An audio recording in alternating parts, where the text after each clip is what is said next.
30. Yeah, we're going. We're on. Oh.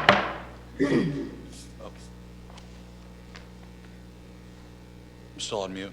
You're all set. I'm all set? Okay. Welcome. And I'd like to call to order the workshop of May 11th, 2020 to order. First on our list is public art presentation. We have Darby Ray and Becky Conrad. Introduce them into the Zoom call, please.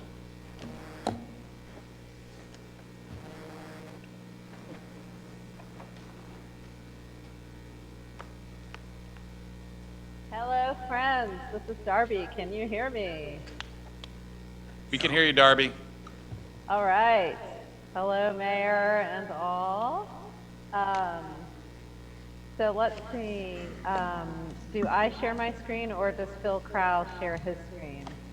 I'll share mine, Darby. Okay, thank you. So we're ready to go. If you are you guys ready for us? We're ready. Okay, wonderful. So Becky Conrad and I are here on behalf of the Public Art Working Group, and we're super excited to bring you a recommendation and hope to respond to your questions. And eventually we hope to get your affirmation for our recommendation. So just to give a little bit of overview, because this was a different council than the council to which we presented last November or December. So next slide. Advanced slide, please. There we go. Thank you. So the background, and I know that you read most of this, but just the thumbnail sketch is that the Chamber and LA Arts, with support in writing from both cities, applied for and received a grant from the Maine Arts Commission of $75,000 to implement part of Cultural Plan LA.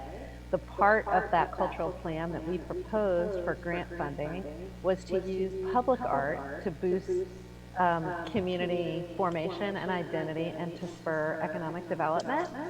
And so we proposed to use the grant funds to support a process of educating our community about public art, and then to actually install a major piece of public art in each city as a way to demonstrate, so here's what it looks like, friends, this is what public art looks like, and to celebrate public art and to kind of get the wheels of excitement and industry and investment turning around public art as a major force for economic development, which it has been in many other cities. So there is no cash sought from the city.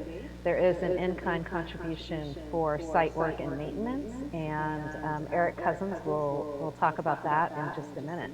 In addition to the grant, part of the work of the grant was also to present a public art plan to each city, and the plan is simply a way of getting us organized to be able to receive and vet public art and support it in our cities. And so it provides definitions and guiding principles, and it designates a public art committee that provides expert advice to the city on matters of public art. And so Becky and I come to you today as to offer some expert advice. And also I should note that the Public Art Committee that is named in the Public Art Plan is, for the life of the grant, it is the Public Art Working Group. So the Public Art Working Group was established, and one of the things we did was to research and with city staff input develop the Public Art Plan. And so we're functioning as the Public Art Committee for the life of the grant, and then I guess our last order of business might be to sort of work with the cities to create the Public Art Committee, and that'll be a conversation for a future time, but that'll be a committee that meets at least twice a year to touch base about matters of public art, but might be pressed into service by the city lots of times in a year if there's interest in public art and expert advice on the matter is to be sought. So I have, let me just pause right here and see if there are any questions about this first slide. I don't see any questions from the chambers. Great. Next slide, please. Okay, so the current project, this is the Auburn project. So the idea is to install a major piece of public art in the city of Auburn. We began with a request for proposals to Maine-based artists. We received 11 very strong proposals. Really, the strength of the submissions is, I think, a testament to where Auburn is, and also Lewiston, in the statewide imagination, because we got our state's best artists and they submitted and they want to be here. And that speaks to, I think, where we are in the statewide imagination right now. The Public Art Working Group expanded itself by 2 members. We brought in 2 high school students, 1 from each of the high schools, and we reviewed the proposals. We selected 2 finalists, 2 for Auburn and 2 for Lewiston, 2 different artists and 2 different works of art for each city. We hosted finalist presentations. Public Works staff in each city was there to weigh in based on both their excitement, but also really matters of site selection and preparation and installation and maintenance issues. Also we had Public Works staff as well as some others, like both the city managers were there, the mayors were there, and folks from Public Works as well. And then the Public Art Working Group met again and took into account everything we'd heard from our city colleagues who attended the finalist presentations, and we made a final selection, and we submitted our recommendation to city staff, and now the next step is to present it to the council for consideration. And in just a minute, Becky will show you what we're recommending for the city of Auburn and take your questions. And then Eric will speak to the site, and then Sabrina will engage in some Q&A, facilitate that. So let's move on to the next slide and to Becky Conrad. Becky, are you on the call? Oh, there we go. I was just unmuting myself. Perfect. So the image you see in front of you is the piece that we are pleased to recommend. The artist is Hugh Lassen. He is a Maine sculptor. He lives in Cherryfield. This is a piece of black granite that he will work with to create this image that he is calling the Bud Form. He has a lot of installations in the state of Maine. He has exhibited widely. He has permanent pieces at the University of Maine Orono campus. He has them at the New Warren Memorial Sculpture Garden in Westbrook, and he has many pieces in private collections. He's a Brown University graduate, Rhode Island School of Design, and he has studied with several well-renowned sculptors internationally. He is, if you want to forward it to the next slide, please.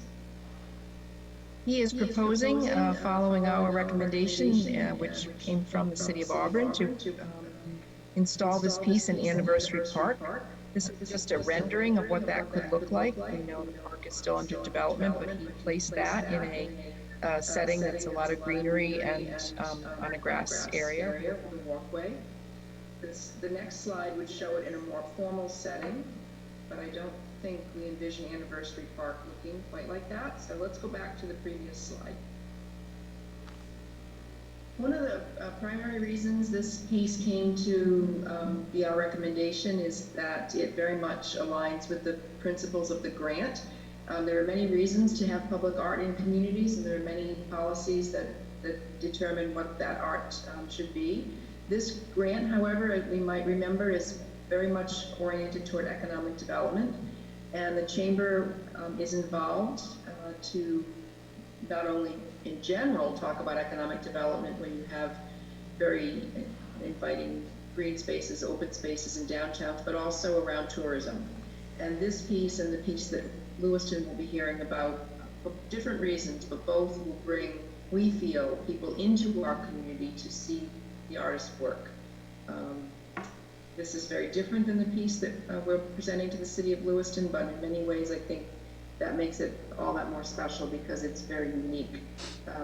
We don't see a piece like this in our community right now, Hugh has quite a reputation that's growing, and we think this will bring not only a lot of attention to the city, but also meet the guidelines of the grant, which is to increase economic development through tourism. So I will pause there and ask questions if there are any questions about the work or the artist. You can see kind of on scale how large this will be. Someone has already said it's a great frame for a selfie, and they would envision themselves standing behind it, socially distancing, of course, at this point, but in large crowds when that can happen again. So as you can see, people have already started. That was someone on the committee. I think it was one of our students, and so public art, is meant to be a very active part of the environment in which it rests. And so Becky, I wanted to interrupt and just say one thing that is really cool about this piece is that it's actually going to be able to twist, be moved. I mean, not by just a random person. You would have to be mighty strong in order to do that. But it is the sort of thing that, there could be once a year or twice a year, these moments where, Public Works turns it so that you get a different view, a different perspective, so that it frames different kinds of things. But it's basically designed to be able to turn on an axis, sort of, and that's kind of nifty. Okay. Right. And that was one of the things I was going to end with. That Public Works was such an asset to have with us on the committee, because they helped us. We expected them to look at the more practical sides of this, as well as enjoying looking at all of the various submissions, and that really is a piece of it that they got very excited about. So, all the questions have been asked around maintenance, around graffiti, how could it be, can it withstand all of that? And it's pretty clear that this piece does have that kind of fortitude to be able to fit right into its environment and become something that people start to enjoy right away. Hugh is making this piece. It is not something that's already constructed, so it would potentially be available to us by the end of the installation season. So late fall would probably be the last time, because that pad would need to be created as well. So questions, thoughts? I just realized I was absent in the flesh. I somehow had my video turned off, so now I'm revealing myself. Yeah, let's see questions. I have a quick comment, if I can jump in. I don't see anybody else jumping from the chamber, so I just wanted to say thank you for the presentation, and also to say that this, we're seeing an image in front of us, and this represents a ton of work to get to this point, and so I'm really thankful to everybody who sat on the working group and that's gone into the grant writing process from beginning to where we are today, so thank you for all that hard work. I also wanted to just quickly say that I really appreciate the title of the piece, Bud Form, because I think it gives a great shout out to our agricultural history and community that we have in Auburn. So I think that it's a good fit, and it looks like it would be a beautiful addition to our community. So thank you. Councilor Lasagna? Thank you. The question, I have two questions. One, I'm echoing Councilor Boss and saying thank you for all the hard work you did, and it's exciting to have this in our community. Is it something that people are going to be able to touch and hang on and crawl through? Yes. Okay, that's great. And the second thing is there any thought about a plaque that could talk a little bit about the artist's thinking about this? Because I think that would be really interesting for people to understand what he was thinking about. Yes. Councilor Lozani, let me go back to your first question. This will be the city's piece of work. The committee's work was to bring it to this point, and I shouldn't speak to how the city will let it be used or enjoyed, but I'm hoping that will be the case, that people can touch it and be all interactive with it. I'm sorry, what was your second question? Oh, a plaque that can speak to the artist. So, the grant was for $75,000, and there's a lot of in-kind, including from both cities, which we've been talking about already in terms of some of the site preparation. And then there is a bit of fundraising that needs to happen. So we, of course, in this environment are trying to be very careful of where we're heading with this. The grant completely pays for the art, so there's no worry that there's anything to do there. And actually, the grant will completely fulfill everything we want to do. But we do feel this obligation to put the match threshold to be able to match. So we feel that around signage, we'd like to wait until both pieces have been approved, and we can perhaps do something consistent, and then whatever your plans are for the Anniversary Park. But to talk about the artist, potentially there might be a donor who might be wanting to be involved with this, and then, whatever you want to say about public art in Auburn, I think that would be the time to say it. And we can, And definitely creating the piece citing it as an educational piece. So we'll definitely want to identify who is the artist and to have an artist statement and all that, that we would normally have if it were in a gallery, for example. So yes, it's not already included in the budget for the artwork, but we fully intend to make sure that there's good engaging signage there. Yep. And we start tomorrow with a small marketing subgroup that will include Liz Allen, and she, we want to roll this out as best we can and have as much fun and fanfare with it as we possibly can. So, Hugh, as soon as you provide it, we know tonight's a workshop, and then you have a council meeting to think about this finally. But, once the artist is announced and is ready to, you'll potentially have lots of ideas to be part of the community and ways to engage during even the installation process to get folks down here and enjoying it. so let's do this. Let's hold all further questions until we have Mr. Cousins talk about site selection, because that could influence some of the questions that we may or may not have. Okay, so that's the last slide, I think.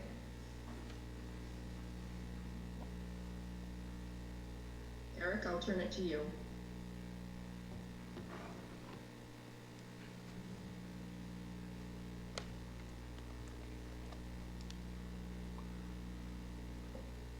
Well, Is Eric on? Kelsey, is Eric on the waiting room? It was processing. You Oh. should be on now. Thanks. I am now, thank you. Worked with the art group to look at citing the statue in Anniversary Park. Initially, the rendering that you saw kind of looks like it sits just behind the bell tower, just as a rendering. We thought that it would kind of tip the park in a sense, having all of the real visual features in one location, and we thought it would be better to try to spread them out, to spread the interest.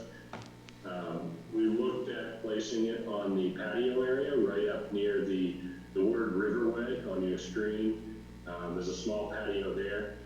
It would have sat really close to a wall that's about 2 feet tall, and it would have made it difficult for people to kind of maneuver around the piece of art. And it was important that it be interactive and available for people to reach out and touch and take pictures. And we finally settled, after working with Hugh, on another location that I think is ideal.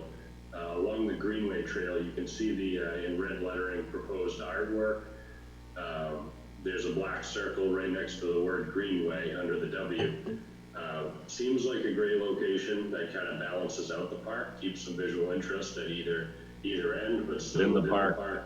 And a lot of using that trail would be able to step off the trail, and there would be Hugh's plan is a 6-foot granite disc that the statue would sit on, and it would allow Public Works to turn it, as Becky and Darby had mentioned. And it would also allow easy access off the side of the trail, and is fairly well lit down there for viewing day or night.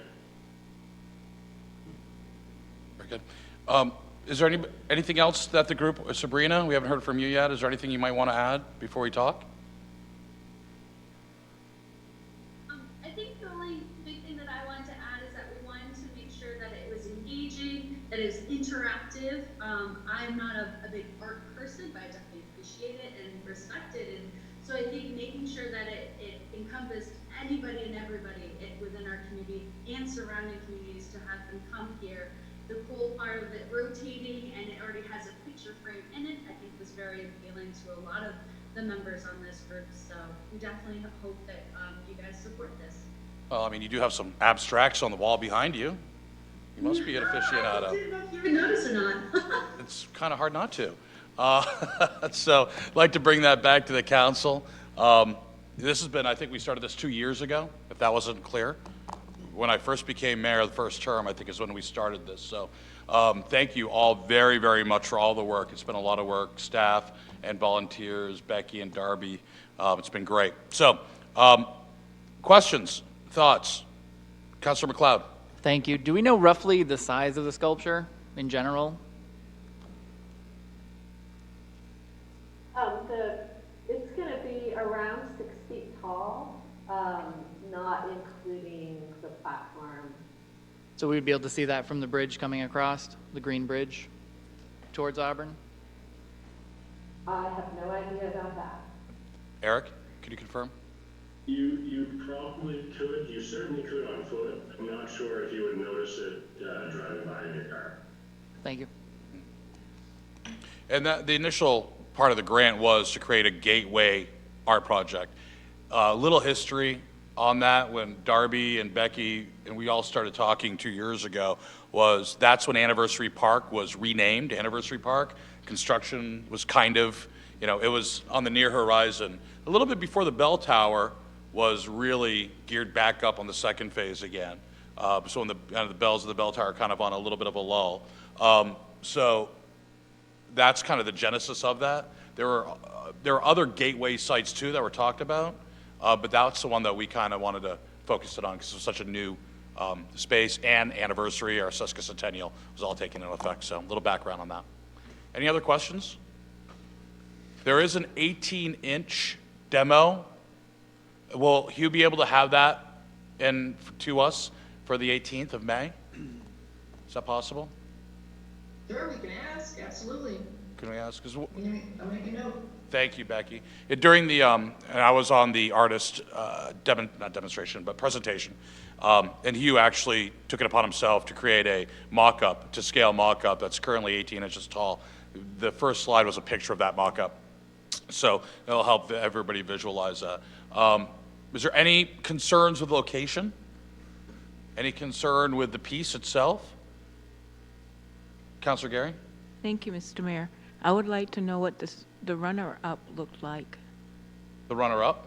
Yeah, there was 2 choices, and this was the one that they chose. I don't know if Becky, Darby?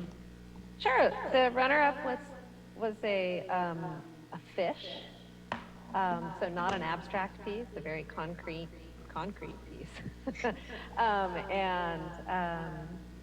We're actually hoping that will still come to the community.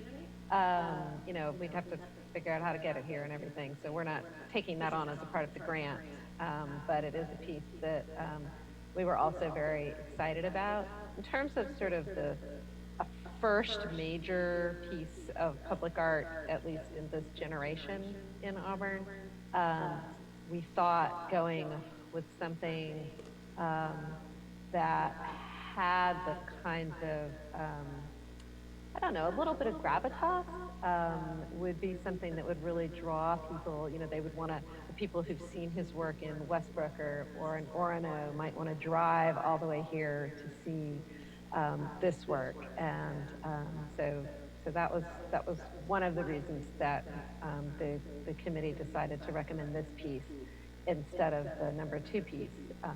Yeah. I don't know if you want to add anything, Becky.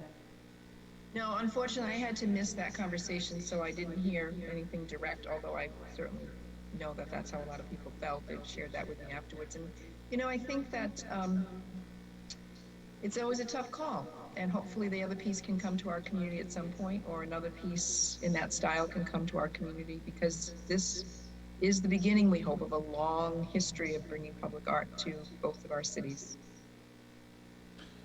Thank you. Yeah, I will say that was a very tough decision, and I was torn, and art's in the eye of the beholder.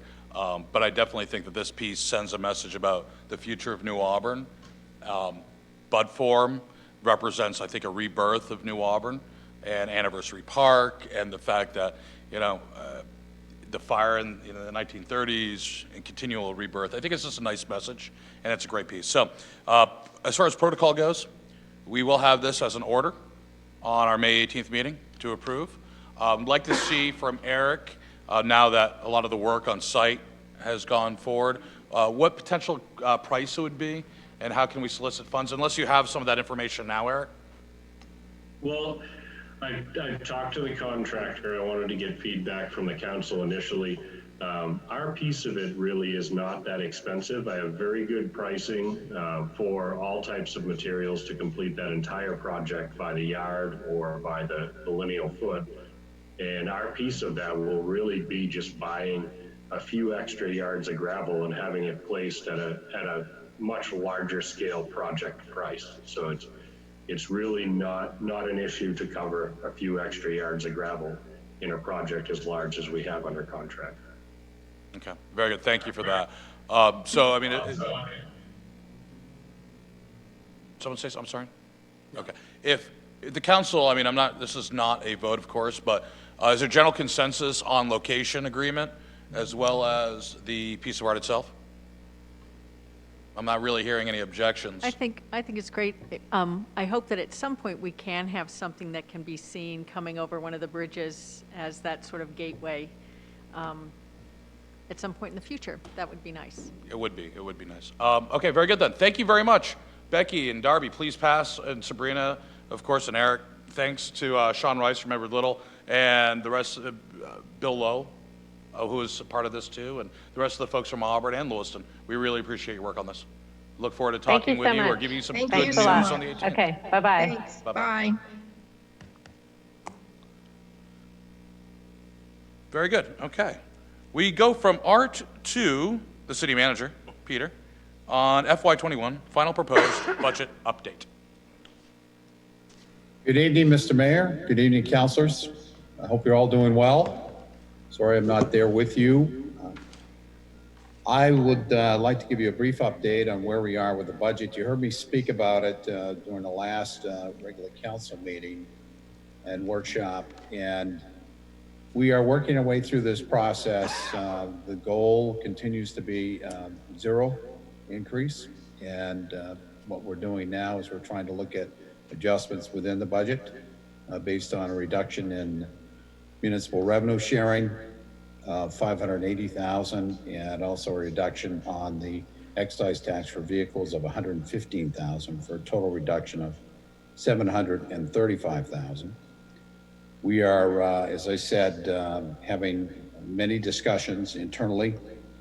I am working closely with Phil Prohl, the Assistant City Manager, on this. We're working as close as we can be, I think, on trying to develop this budget. For all intents and purposes, this will be a budget from both of us. And we're getting great assistance from the finance director and the HR director and the department directors as we work our way through this process. It is challenging, as you all know. At the next regular meeting of the City Council on the 18th, when there will be a budget workshop, I expect at that point to give you more details on how it is we're going to accomplish this and what we're planning on doing in order to achieve that goal.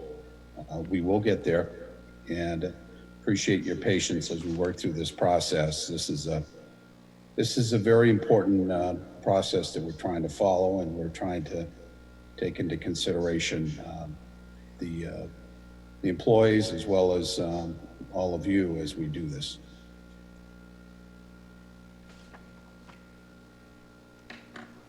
Very good. Anything else, Peter? No, that's it for now. Okay. Phil, did you have anything to add on that too? No, I'm all set. I can share that schedule. Yeah, let's do that. So I just want to remind everyone, of course, I looked at it at my home office, the schedule for our CIP votes, as well as the budget first and second reading. That's good. Okay, we're going to put up on the screen. I just want to make sure everybody's synced up on timing. And then we're going to continue this conversation during workshop based upon what Peter just said. Here we go. Thanks, Phil. So here we go. May 18th, May 11th, we're obviously discussing. May 18th is the adopting of the CIP plan.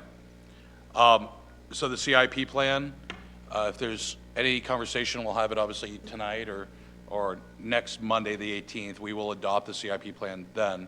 Do we have confirmation about planning board review?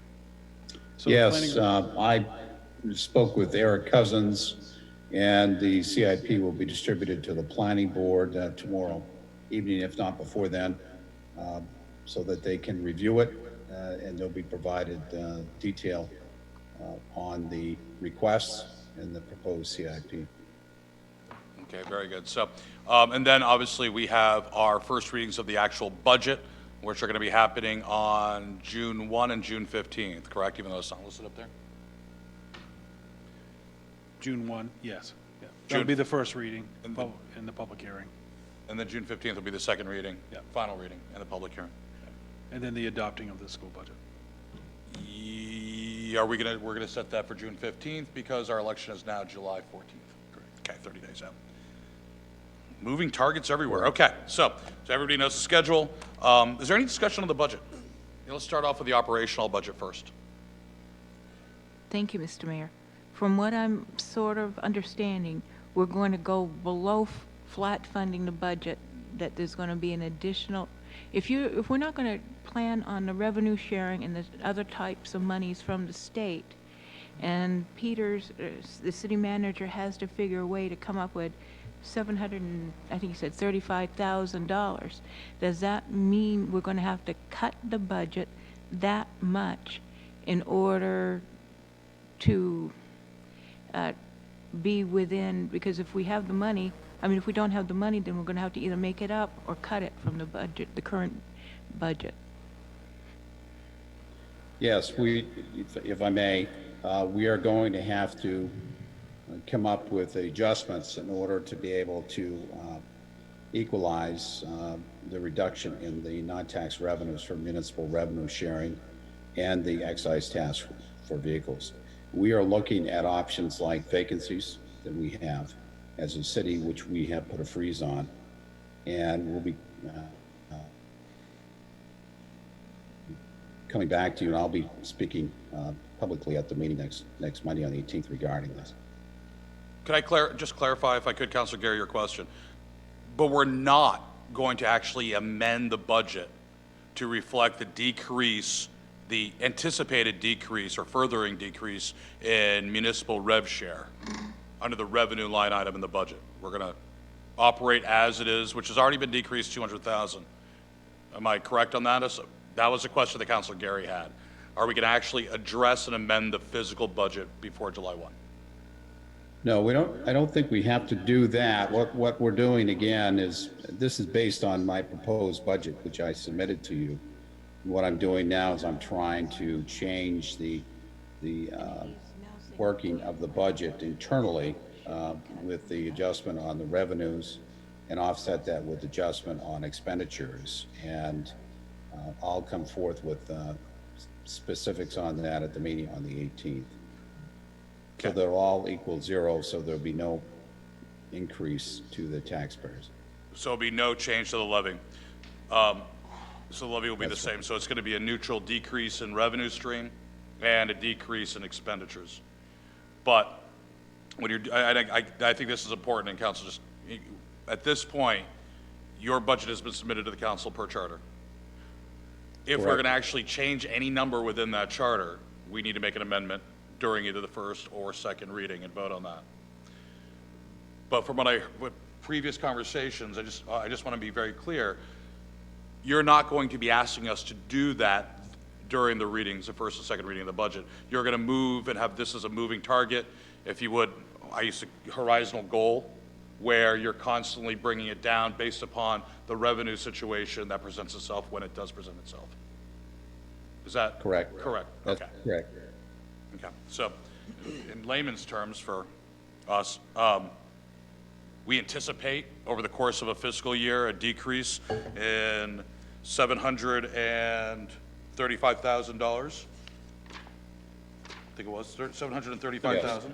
Yes. Yep, $735,000 additional dollars on top of the $200,000 you already forecast, and that's in the budget. And you're going to be making adjustments throughout the year in order to keep that balanced. Okay, I'll turn it to Phil at this point because Phil's going to own that horizontal budget modification. Sure. So obviously, we'll be making adjustments as we move forward. And we are getting forecasting where we're going to be coming in at as far as revenue share, excise tax. That's like you said, a moving target. We feel comfortable with the amount that we have now after several conversations with, Peter had shared with other municipal leaders as well as the state, Maine Municipal Association, to try to come, what number should we be hitting?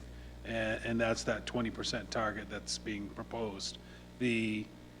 So those adjustments will just come in as the city manager's proposed with the updated revenue share change. And then the expenses will just reflect that. So you'll see a 0% on that. That's not going to change.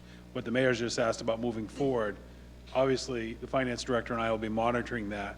As adjustments are coming, we'll be making adjustments to expenses to be able to accommodate that. If we're getting less revenue. Obviously, we're getting more revenue. We won't be spending above and beyond what we already proposed. Any changes within the budget that goes above that amount will have to come back before the council for any approval. Coming less spending, though, is what we can take action on. We'll take that action if we're projecting that state revenue is going less than 20% than what we already had planned. However, the council, if you make that motion on June 1st, you will be adding that additional money to the emergency fund. Plus, there's still the cushion that we have built in to the fund balance. So those are all those safety levers, I guess you could say, that we have built in if we're seeing first quarter of that next fiscal year showing a track that is much different than what we're presenting. Then we'll be able to make those adjustments and come back before you. And just to expand a little bit on what Phil alluded to, we're talking about the current fiscal year 20 emergency reserve, which stands at around $390,000. We did use a little bit of it for the small business loan program, 50,000 of that, but we will have to make a motion to apply that revenue from fiscal year 20, instead of going to the fund balance, to appropriate that into, in addition to, the emergency reserve for fiscal year 21, which should give us roughly 800 and change, $840,000, $850,000 in that new emergency reserve fund versus the this year budgeted $450,000. Okay, so I think that, just so we're clear on that, we'll introduce that on the first reading. Okay, is there any other questions? No, just I appreciate the flexibility, because that's what it's going to be all about, and being able to be nimble with this and the work that you all have done on that. Thank you for your patience and cooperation and your support. And you've been very engaged. We appreciate that. Very good. Okay, so let's continue. We have some time to continue some with the budget discussions a bit. Is there any other overarching questions on the operational budget for the city? Anybody want to discuss anything further? We've had a lot of hours on this, which is great. But again, things have been changing rapidly. And as you get out in your wards and throughout the city, I didn't know if there's anything else you wanted to talk about. None being? Okay, let's move on to the CIP. The CIP is finalized through, and we discussed that.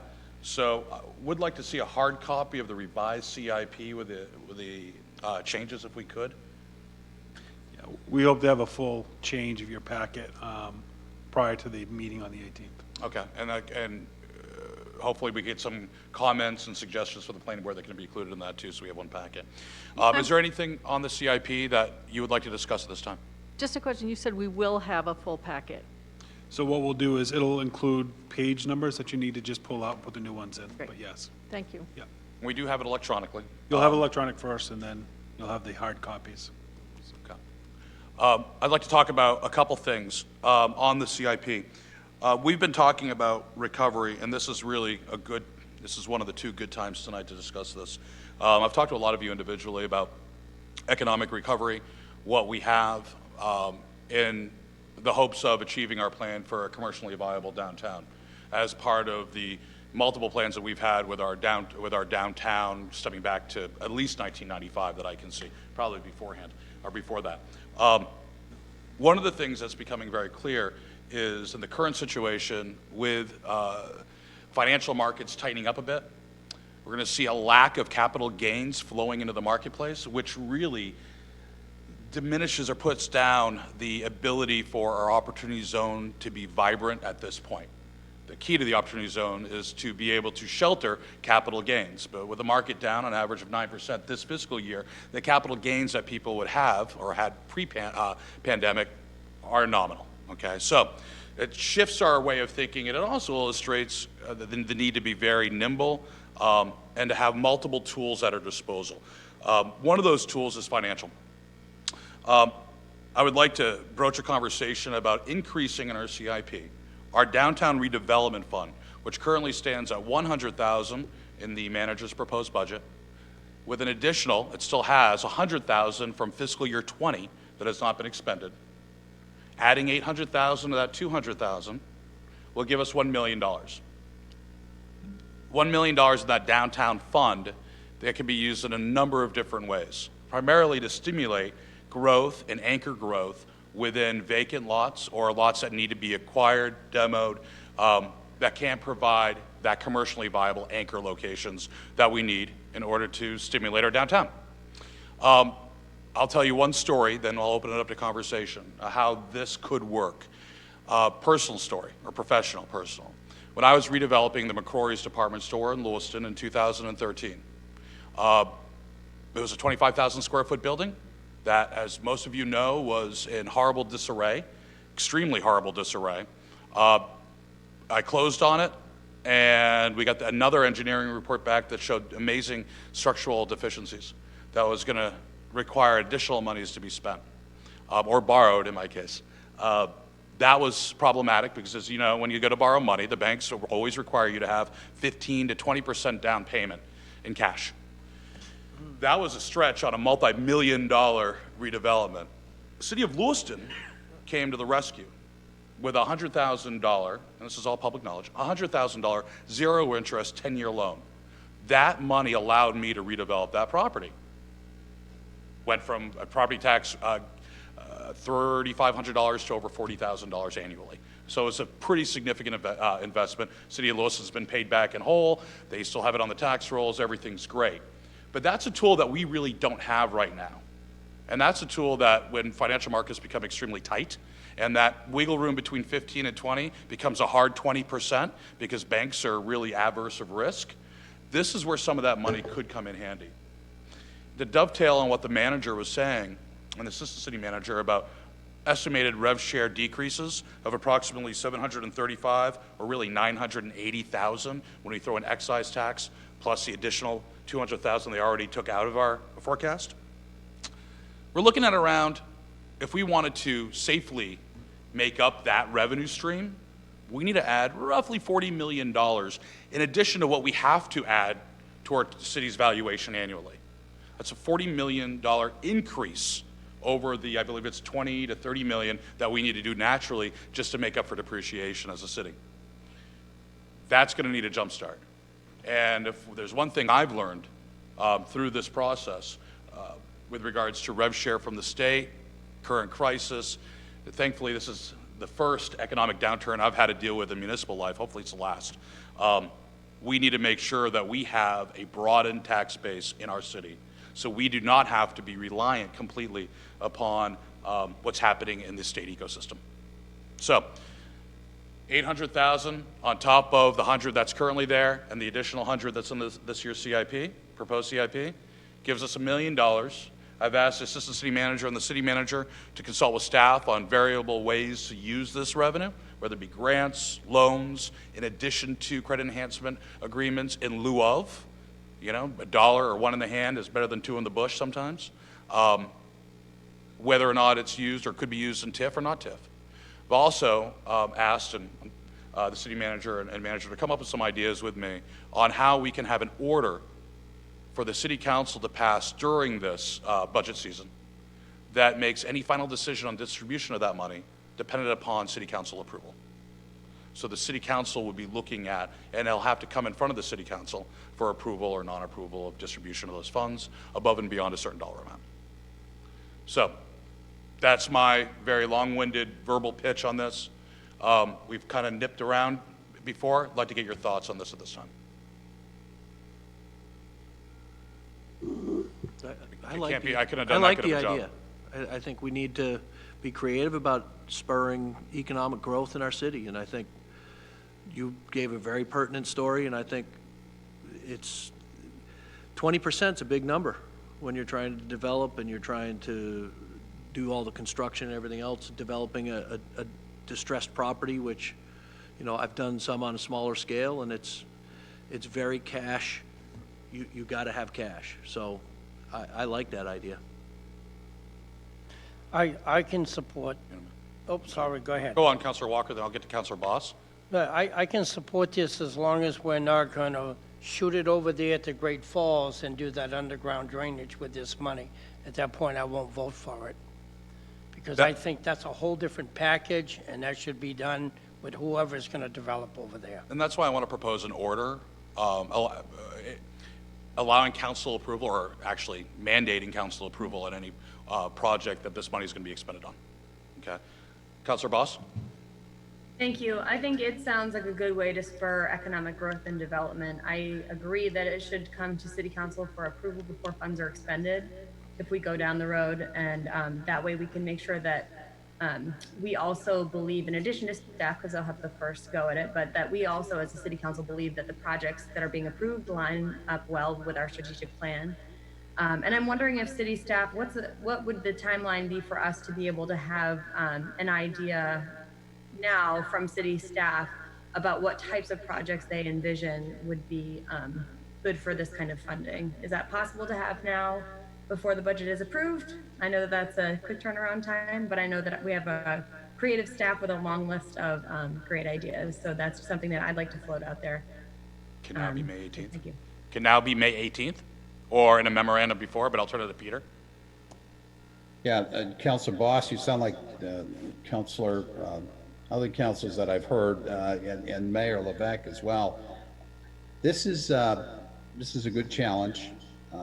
I can't promise you how soon we can come back to you with some concrete ideas, but we can come back to you with some conceptual ideas based on the strategic plan and some of the other discussions that have been taking place. We can certainly probably start that on the 18th, but I don't think you can anticipate any concrete ideas at this point, but we can certainly talk conceptually. Just remember, this is all going to be dependent upon the private sector developers, and I've been talking with a lot of them. There are some people interested in certain things. It's premature, of course, to talk about it, and it would break confidentiality at this point, but it will take some time. I think the biggest fear, and Peter articulated this well, was are we going to be able to expend this money in this fiscal year? And I think that's really where it's going to take working in our new communications department, spreading the news and getting people to know that this exists, because it is a game changer in this economic time in the state. So, Councilor Azzani? I appreciate the vision as well, and that was my question. This is a big project or projects to get going in the next fiscal year. And I appreciate what Councilor Boss said about some idea. I wonder also, when you're talking about downtown, does that include the gateway? Remember the downtown map that we circulated, that Yep. council approved on definition? It's roughly going from Turner Street, the intersection of Turner and Union Street bypass, down through Spring or Minot Avenue, and then all the way down to New Auburn. And the first couple blocks, I believe 2nd Street, 3rd Street, up to New Auburn and around to the Bernard Long Bridge. So that, including Laurel Ave, Academy, and so forth. I appreciate that, and I just wanted to make sure that that was out there, because I think that is going to be important for us to look at, especially with this amount of money and the kind of buildings that are along what we're calling the gateway or entryway to Auburn. Mm-hmm. And I do, I mean, obviously caution, and we have some experience here. When we're looking at projects and art, sometimes the beauty of art is in the eye of the beholders, and sometimes a project is in the eye of the beholder or the person who wants to do it. We had a golden opportunity to have a city-owned lot right here in our downtown that would have been built by now, generating over $40,000 in taxable income, restaurant, market rate apartments. But the zoning change that required that to happen failed in council. It's going to be a struggle. I know I've had 3 developers I've come very close to talking with, and with our staff here working with them intently, that just couldn't do it. And I want to make sure that we all remember some of those lessons from our history. Developments are different. As long as we have some good, clean boundaries on what we're looking for, and I think the strategic plan, to Peter's point, lays that out, That's what private capital needs, is consistency, fairness, and not micromanaging. So, And even if we don't spend it in this budget that we're putting it in, it doesn't mean it can't be carried forward another year. that'd be a decision, I believe, on the council. That's You right. normally, monies unexpended from your CIP roll into the fund balance, That's right. but we have carried it over in the case of the Great Falls Development, 100,000 for fiscal year 20 into that pool, so.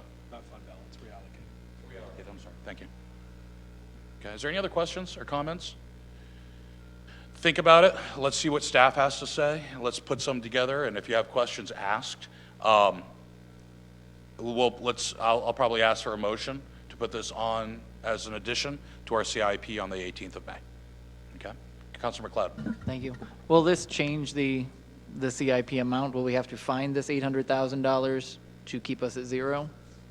The CIP, the debt service, on anything we approve in the CIP this year will not affect the mill rate this year. Okay. But that will have to be repaid. That money is, we're borrowing in whatever the interest rate is, and I know we've looked at that, Peter, and, you know, if we could have some numbers on what that would cost or how that would affect our debt service next year, fiscal year 22 and so forth, for the life of that bond, that will be important. Councilor Boss? Thank you, Mayor. Can you provide some more detail on why 1 million? I mean, it's a nice round number, but is there a theory or foundation for that number in particular? Yeah, there was. I have actually done a lot of financial models. I'd like to share them with you, but I'm a little embarrassed because I'm rusty on Excel. But what I was looking at was I looked at what would be if we had to take the delta between 15% and 20% down payment cash in order to get 4 large properties built. Okay, that's how I came up with $1 million.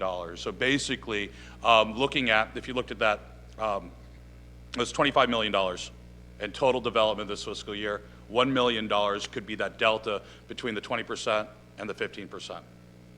So that's what I set up as a goal. Now, I know I said 40 million, but the concept is when you have some sizable development, that spurs other market rate development that doesn't need any subsidization, doesn't want it, whatever, around that area. Okay, and that's, you know, that hub and spoke model that happens in urban renewal.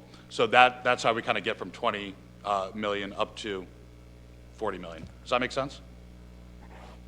Okay, and again, worst case, it could not be that, it could be less. It really depends upon the unique needs. And I also think there's ways to balance this out. You know, you don't want to throw the baby out with the bathwater, so to speak, but this could lessen the requirement upon a credit enhancement agreement or a tax rebate for a developer. Some developers would much rather get a $200,000 loan to grant today and trade that for $500,000 in future tax rebates over 20 years. That might make better economic sense. Makes great economic sense for the City of Auburn and our taxpayers. And that would be an ideal situation, and where it's in lieu of short-term amount of money today on day one versus long-term gain for the City of Auburn. Councilor Zania? Mayor, thank you. It sort of is piggybacking on what Councilor Milks had mentioned when he was talking about sort of smaller scale and how important it is to pay attention to that. So I hope if we do get very general vision about some of this, that it's included in sort of the neighborhood idea in addition to kind of the bigger developments that we've talked about. The nice thing about that is we already have significant amounts of revenue set aside within our CDBG plan for local small cap redevelopment, multi-units and so forth, rehabilitation, both from the CARES Act, if you remember from our last meeting, as well as our normal CDBG allocation that takes effect July 1. So this actually rounds out the whole within our economic wheelhouse, our tools, because we have plenty of tools for small. We don't have anything for medium or large. And the definition of medium and large probably needs to be set. A large project in Auburn is probably $3 to $4 million. A large project in Portland is closer to 25 to 50. So it is relative. So our large projects are significantly smaller. And in another area, that would be a small project. Well, and I think my idea is to make sure that they are aligned with one another. When you talk about urban renewal, it makes me a little nervous because I think we've got some great properties that we don't want to lose that are maybe smaller properties in addition to the larger developments that we're thinking about. Okay, well, that's all. That's why it's going to come from council for debate when we get down to the nitty-picky. Right now, I want to make sure we're sending a message that Auburn's open and that if you have capital, you're welcome here. Please come. Call us now. Call my cell phone. call Eric and Michael, call everybody. So that is the message that needs to happen, and it needs to happen throughout the entire New England region. So is there anything else? Any other comments on this? Councilor Boss? Thank you. Just one more comment to also back up what Councilor Lozano is saying, that I think that the term urban renewal, we should be careful about its use because it is historically fraught, but I do agree with you that it's a good thing to share the message that, we're a community that's looking for new projects and, we want to redevelop empty lots, but that terminology can be a little bit more. Yeah. That's probably, sorry, with all due respect, the last thing in my mind. Last I knew, we had an urban area that's in dire need of renewal. So let's renew that, okay? Is there anything else on this? Councilor Gary? Thank you, Mr. Mayor. I'm beginning to warm up to your project because we've got to do something in order to stimulate the economy, specifically because of all the stuff going on with the virus. We don't know how much it's going to cost, the economic impact on each of the businesses. And if we can help lessen their pain by pulling in some other businesses that maybe they can spring off of, that's a good thing. And it also give us a shot in the arm and increase our revenues. To what the good Councilor Lasagna says, your pitch and the talks of the pots of money we were just talking about, we're not saying we're going to come in like King Kong and squanch everybody's neighborhood and get annihilating what we have. We're saying what's not already developed or what can be tweaked. And there's also funds in the CDBG that will help those special key parts of Auburn, the historic places and neighborhoods that we want to keep.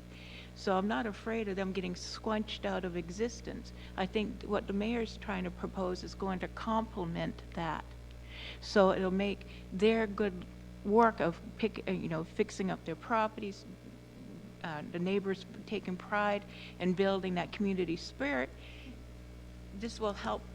What they do will help shine and it'll help attract what the good mayor is talking about wants to come in. I think they could, if we do it thoughtfully, both components can work hand in hand together. Okay, Councilor Carey? I'm just sort of going to segue off what everybody else has talked about. This is exactly what we've been talking about for the last 6 months, is the downtown revitalization, not using urban renewal or anything, downtown revitalization. That covers a broad spectrum. And from our standpoint, the most important thing that's we're talking about doing is making sure that we have a vote on how that is distributed and how that's worked out. This is exactly what we've talked about. It's part of the comprehensive plan, and be it businesses or residential, this is what we wanted to do to make sure that the downtown picked back up. And so with those two items and with us being able to have a say in how this stuff is doled out, I think this will work out very well. I also appreciate that we are leading in this area instead of sort of pulling back and being overly concerned. What's that, what Obama said, something about don't let a good crisis go to waste. And I think this is something that we certainly can build on and will show who we are as a community. Any other? Good? Okay. Again, this will be, more information will come throughout the next week, and we'll be asked to add this into the CIP and debate it then further if we need be. Okay, as well as a corresponding order, which will be a separate agenda item. Very good then. Okay, is there anything else on the budget in general? No. Okay, we're going to move on. Deputy Chief Fifield and Ms. Kroll, COVID-19 update, along with Mark, or will that be second? Mark will come in after we present. Then. Matt, why don't you go ahead and start?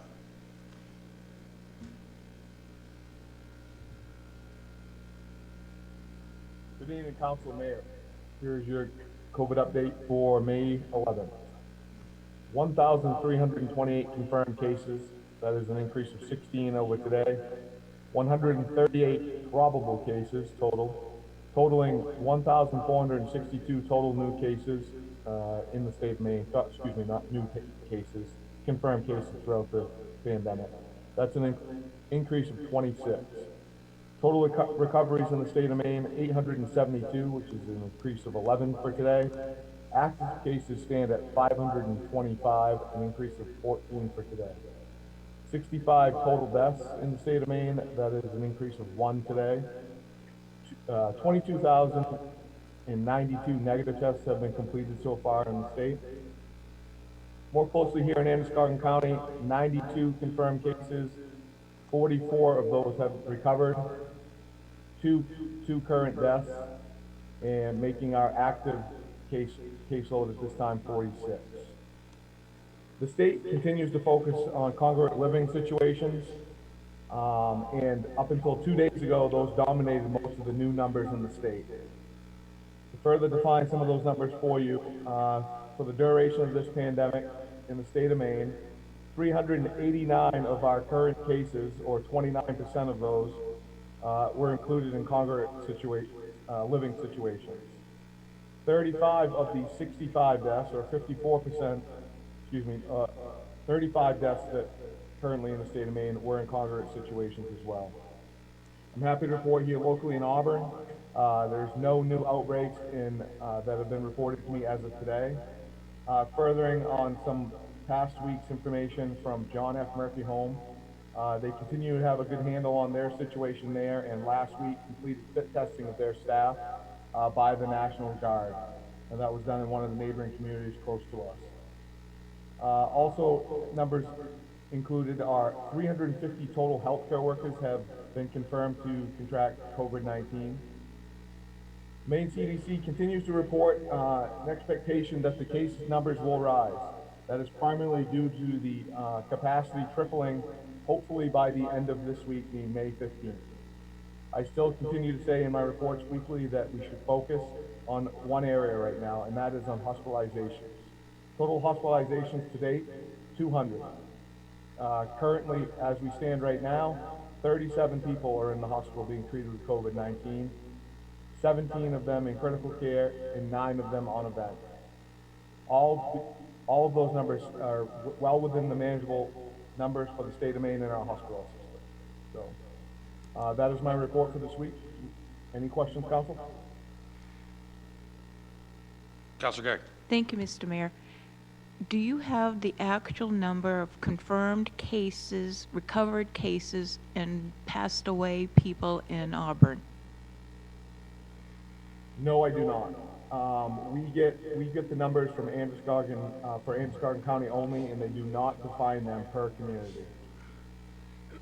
And not for lack of asking. There's been a lot of asking at a lot of different levels for that. It has not been provided. Unlike other states have, Maine has not. Why? I mean, as long as we don't know who they are, why can't we know the numbers? That I do not know. Maybe Deputy Chief?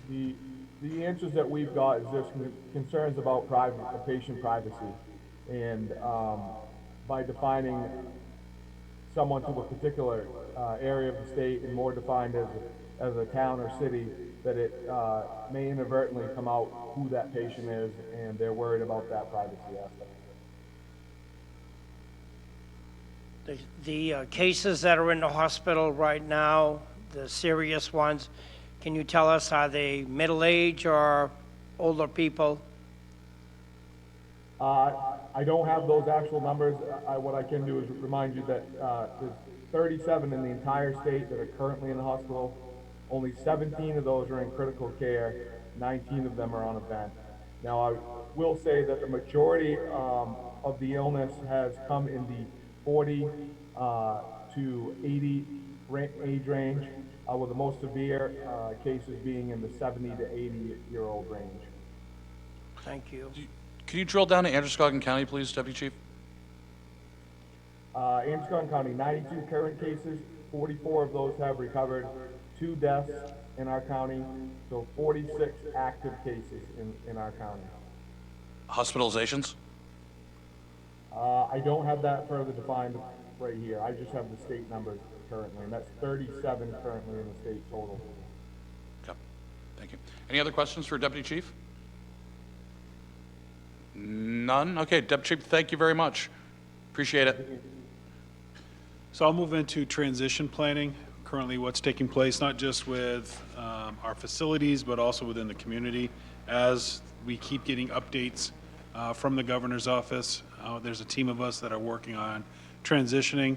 The primary group right now is Matt, myself, and Derek Belanger, especially talking about facilities here in Auburn Hall and our outside locations, which would be, the fire departments, public works, and rec.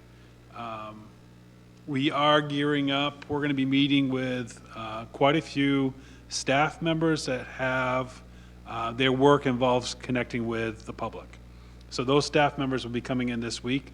We're going to be talking about safety protocols for them when working with the public and our new procedures that we'll be implementing. Our goal is that if we have everything in place, we should be looking to open next week, as long as we have everything ready and prepared. We'll be pushing that out as soon as we know we're in good shape to the public, so they'll know we'll be open. There'll be limited access here into the building. We'll have somebody at the door, one entrance that will have people coming in. They'll be keeping track of who's in the building.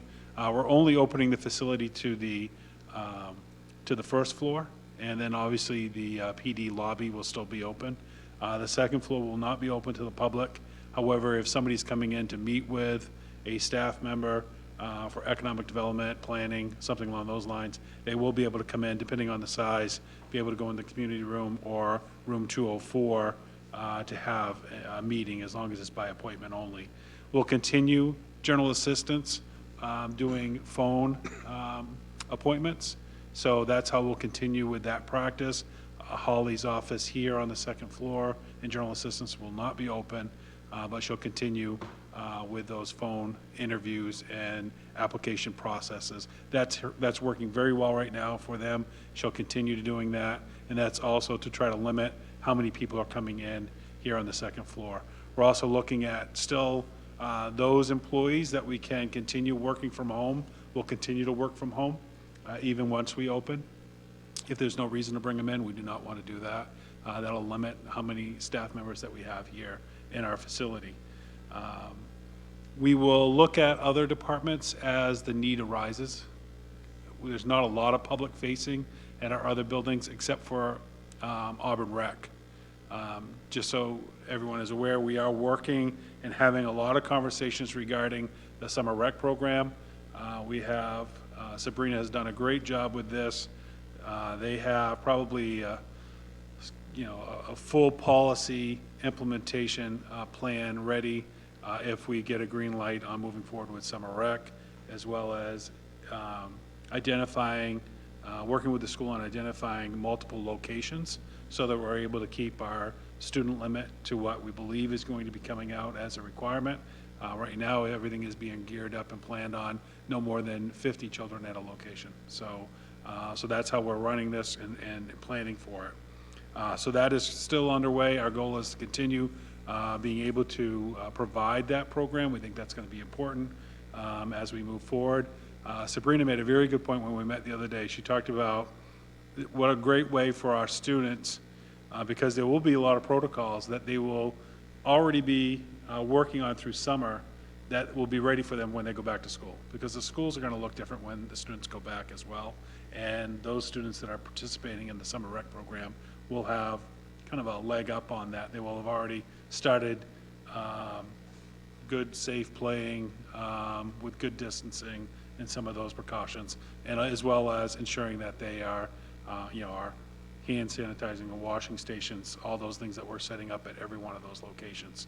So a lot of good work being done there. Matt is working very closely with Sabrina and her team to work on that planning phase.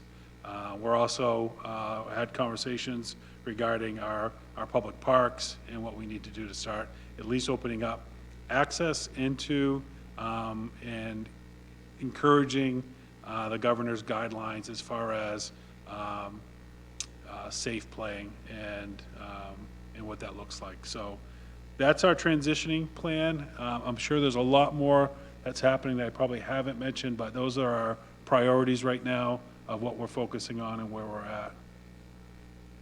Any questions? Yeah. Councilor Lasagna? I'm glad that you're continuing to plan, and hopefully it'll happen because it'll be really important for many reasons, as you mentioned.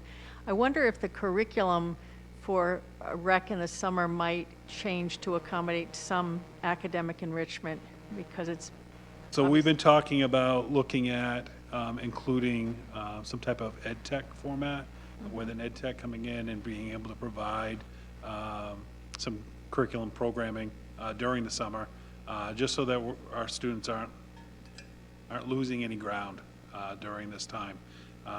Other things that are being built into the budget and being planned is also having a nurse as part of the team that will be rotating between all the sections and providing assistance for the workers. So a lot of those things are being developed currently. great, thank you. All right. So Mark, you want to go ahead and talk about recovery team? Sure. Everyone hear me okay? Good evening, everybody. Hope everyone's safe, healthy. Mayor, councilors. A lot happened last week as it relates to the recovery plan. First, I talked about the survey. You guys provided, the group provided me some great feedback in regards to questions. You should be receiving a copy of the surveys, hoping by tomorrow, so you guys can review, provide also your input towards those questions. Some of the natures of the questions we took directly from your feedback. A lot of it is dealing from a community standpoint, how they've been coping and dealing, with the pandemic, and those strategies of how their families might be, how it's affected them from a business standpoint, asking a lot about resources, how the City of Auburn can come alongside and help them get through this situation and get through the process and get them back on a sense of normalcy. And the biggest thing, I think, Councilor Lasagna mentioned something about the success stories around, and I think Councilor Boss also mentioned as well, how businesses are surviving right now, and providing that input as well is important. We have questions not just on the business side, but also from a social side as well, because it's not just business, but it's also about how they're dealing it within their households, how they're dealing with it with their children and educating from home. And so I think a lot of that type, a lot of those types of questions you'll see. And again, your feedback and input will be important, and I should be getting that out to you by tomorrow. We just wrapped it up at the end of last week and today. Big thanks to Rosemary, Mosier, Liz, Allen, and Kelsey, who assisted through the process, and a lot of great discussions happened there. But also the whole recovery team provided their input, so thank you for that and to them. Second thing is we are last week I also mentioned that I was meeting with each of the individual departments, talk about the minutia of the plan. We work with a lot of great people, and they have a lot of great suggestions, because I just got flooded with a bunch of information from each of the departments. Everything from the school department, who I met with, talking about how they're currently handling the situation, talking about graduation, about how they're dealing with that. That's an important piece to the recovery. That's an important rite of passage that we all got to enjoy, that this senior class is hopefully going to remember positively, even though it's been a tough situation. And kudos to the school department and how they're thinking outside the box and dealing with that. And then also thinking into the summer, and also thinking into the next school year. And as I mentioned, the plan is going to be talking about short-term, how we're dealing with now, intermediate and long-term. And each of the departments I was able to sit with and talk through those specific things. Economic development, talking about economic recovery funding, how we're going to set that up, local food funding, through a farm support program, food security, and then also some of the CDBG funding that you've already heard about. Also talk to public safety. Really good conversation with Matt Fifield and Tim Kugel in regards to how they're going to come alongside the plan, which is important, because public safety, this plan, this recovery is not going to happen without how they're going to take us through the process, and coming along and supporting these steps as we move forward. And, commending Matt Fifield in regards to what he's done throughout this whole process, and also our police department and the chiefs and their leadership has been incredible. And, we continue to lean on them as we move through this process, because their detail of the plan is going to help us open up our facilities, open up the parks, and get us back to where we need to be. So I am hoping to compile all that information. Started it today because I ended on my meetings ended on Friday of last week. Worked a little bit over the weekend. Started majority of it today, kind of going into tomorrow. I'm hoping to have a quick turnaround on that so we can have a good detailed plan to also show you with the surveys. The surveys we'll get to tomorrow. I'm hoping to have the plan to you here very shortly. And lastly, some good news as it relates to some of the things that are already happening from a recovery standpoint. Wanted to bring up, the farmers market that occurred. We worked with, of course, public safety to make sure that we were meeting all the requirements to hold the farmers market. We had five vendors who were spaced out appropriately. They left very happy with the turnout, and they plan on returning next week. And we still have room to grow that to three to four more vendors or so to, from proper social distancing at right now at the current state. We had great food, great traffic. We passed out 50 plus coupons. I think it was a great way to show how we're working within this pandemic and then continuing the same things that we were doing previously. Also, a letter is being sent out to all the restaurant businesses on June 1st to hopefully expand their outdoor seating. We're going to try to get that out to the businesses. Could be a great facet. Everyone likes sitting outdoors, but it could be a great way for businesses to be able to, again, cope with the business strategies and come up with different ways to create business for themselves. To speak on summer rec, kind of Phil stole my thunder there. Sabrina's been doing a great job, and we're prepared to continue that program and make it as strong as it's ever been. And we think it's going to be a very important piece, not just for not for the kids and the children that are going to participate, but it'll also allow the adults and the parents to do what they need to do to continue to cope with and get it set back to a sense of normalcy throughout this whole pandemic. Also talking about increasing the ability of what's going on here at the Norway. Just over the past few days, over the weekend, we've had a large, significant increase of requests to use the facility as soon as we open the doors. So much so that we were anticipating putting the ice in on July 1. We might put it in, or we might put the second sheet in June, just in preparation, in case we get a lot more requests, and that we can accommodate those people who want to use the facility. So those are all the positive things that I wanted to share as it relates as we're moving from response into recovery. Happy to answer any questions. Yeah, I'll just add, Mark, we had a great discussion with all of our code enforcement folks within economic development and planning, as well as some folks within public safety about, Mark mentioned the letter that we'll be sending out. We're actually going to send that letter out right away. That's for the June 1st opening of restaurants. What we want to do is try to remove all barriers that a restaurant might have to be able to open. Many of them are looking at expanding their outdoor seating. If they can expand outdoor seating, then that's going to help increase how many people they're able to serve. As you know, currently it's about 25% of what their square footage is of their restaurant. If we can open that up, that'll expand that.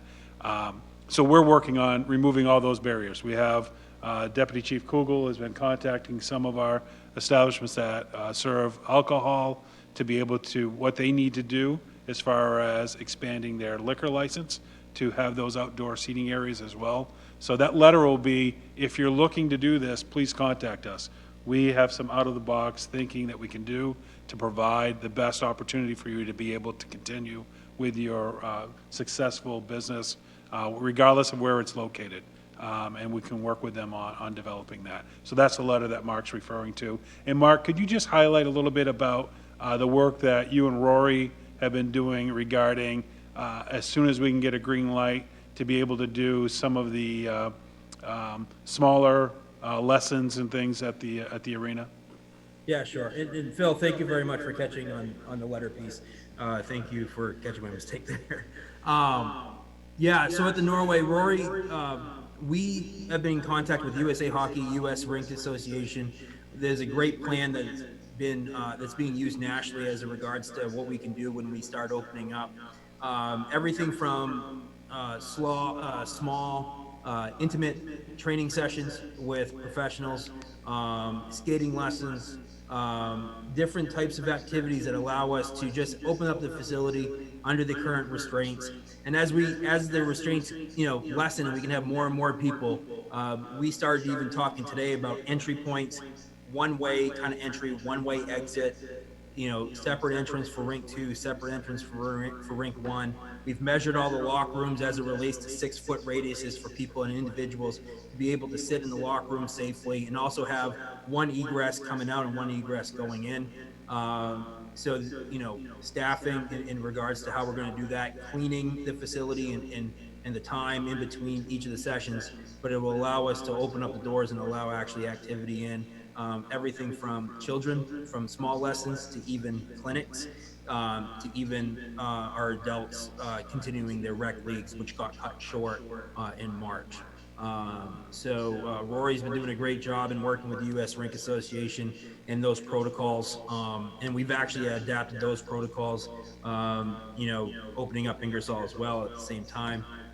So there's been a lot of work and planning behind the scenes to make sure that once we're able to open the doors, we're ready, we can accommodate, and we have the rules in place that we can, important from a communication standpoint, get that out to the community so they can understand the expectations when they come into the building of, that one, they're going to be safe, two, they can enjoy the activity that they're going to be in, and that, we're going to continue and it's going to be, as status quo as possibly we can get until other restrictions get lifted. Great, thanks, Mark. And we'll share those. Those are protocols that we're going to share with our local businesses, like that are kind of aligned pretty closely with us, like the Rollerdrome. We want to make sure that they can open their doors as soon as they can with those same protocols. So we're sharing those so that way that business is ready to go as soon as they get the green light as well. So. Any questions on this? Start off with the left, Councilor McLeod. Thank you. I just had a question about the farmers market. What is it, space limitation to how many more stalls we can have where it's currently located? Is there any way to expand that if we were to have an onslaught of people who wanted to participate in areas of land, either across the street or? Wait, shopping or selling? Selling. We would have to take the look at because right now, it is confined to the space that it is. I mean, I think it's just based upon demand. If we do have the more demand, we could possibly looking at different spaces to host it. But yes, as of right now, it's constricted to this space just simply because of the spacing that we need in between vendors. Thank you. Councilor Zani. Thank you. When you send us the survey, the proposed survey, can you send us just a general outline of the distribution plan for it? Because I know there was talk about online, and we had discussed some other opportunities for people who might not access that. And I wonder if on the survey, just to make sure that there's the link to whether it's the Auburn City website so that people can see what resources are there. We may ask a question about their emotional health, and if they aren't able to access something, if they feel like they need to. And I don't think it needs to be that involved. And the other thing about resources, this outdoor seating, I've spoken to a couple of people who own restaurants. They love the idea, but one of the questions was, are there actually financial resources to help them convert? I think it's great that we're dealing with all of the barriers to be able to do that. But if there's some, people are saying, I need to buy new tables and that kind of thing. So I just didn't know what to tell them. So that would be some of the CDBG money that was allocated for small businesses to be able to make that happen. Yeah. And they can get in touch with you, or? They should contact, Zach at Economic Development. That's great. There was a lot of excitement about that. It's great. Great. Any other questions? Looking at Councilor Boss? No, around the room? Updates on my end. We've been communicating on this with the governor's office. I forwarded you a letter that the mayors of Auburn drafted. We are constantly trying to communicate with the governor's office. We're also looking internally. Had a small meeting today looking at some executive orders that myself and the city manager put forth right in the beginning, that after review are probably more stringent in certain situations than the governor's executive orders. So I think there's going to be, over the next couple of days, you'll see a normalization of some of those orders. clarification to dovetail off what Phil was saying too. So it's a good time this week to really look at any incongruities and address those. And communicate those with the governor's office as well, because again, it's all about crowdsourcing. There might be certain things that we're discovering that we may think are unique to Auburn, but in actuality, they're not unique to Auburn, and they could be applicable to other municipalities or other situations. So we'll keep you in the loop when those things are happening. Obviously, as a council, we'll have another update on all this on May 18th as well. But I mean, it is pretty imperative that we look and try to look at handling a city of 24,000 people, and understanding that a blanket, rules, while great intent made in Augusta, are not completely applicable to what we have in our situation. Find ways to adapt, find ways to overcome these in a safe, productive manner. So that's what a lot of our time, and I know personally, I'll speak for myself, so a lot of my time is being spent doing, and talking to local businesses. Thankfully, all the businesses I've talked with in town, 4 of them over the weekend, doing great, really, really good financially, overcoming some obstacles, but they're strong. And granted, these were customer-facing businesses that were really doing well with Mother's Day weekend prep and shopping. So there's folks spending money. Does anybody have any other updates on businesses? Anything they want to share? I will add. I've talked to a couple of businesses this weekend, and there's some real struggling businesses out there, and there's some real struggling people. I've got tenants that are unemployed, and I think I want to commend Mr. Creighton and the recovery team and everybody in the city that is forward looking at this. But we've got to realize that there are a lot of people that are in desperate trouble right now. And, when we are looking at a state that has 125,000 people unemployed in the last month, the economic issues are huge, and I want to commend the city for thinking outside the box. It's very encouraging. And the vote that we're going to take tonight on the CDBG with the CARES funding, I've already talked with a couple of businesses this weekend that's going to be a lifeline to keep them open. So I'm looking forward to a normalization, that as we continue to see good results out of Georgia and Florida, and the results that Deputy Chief Fifield has given us, that the numbers are down, the deaths are very, very low, that we can start living without, put the fear aside, and let's start living again. Because life has a 100% death rate. Something is going to get us. We've got to start living, and we've got to start coming out of this, because we've got to start living again. So that's where I'm coming from, and there's a lot of people that are going to need our help, and we got to get out there and help them. Any other comment? None being? I will say, just Mark, on your survey, let's just be a little bit careful when we're asking any emotional health questions. I don't want to cross that boundary into HIPAA, because that opens up a whole new level of internet security and mail security, and certifications to start reading anything that might be portrayed as mental health. Okay? So, yeah, we'll talk to our good lawyers about that one before we submit that. Okay, if that's it, I would like to end the workshop for tonight. It's over. We're going to move on now to executive sessions. We do have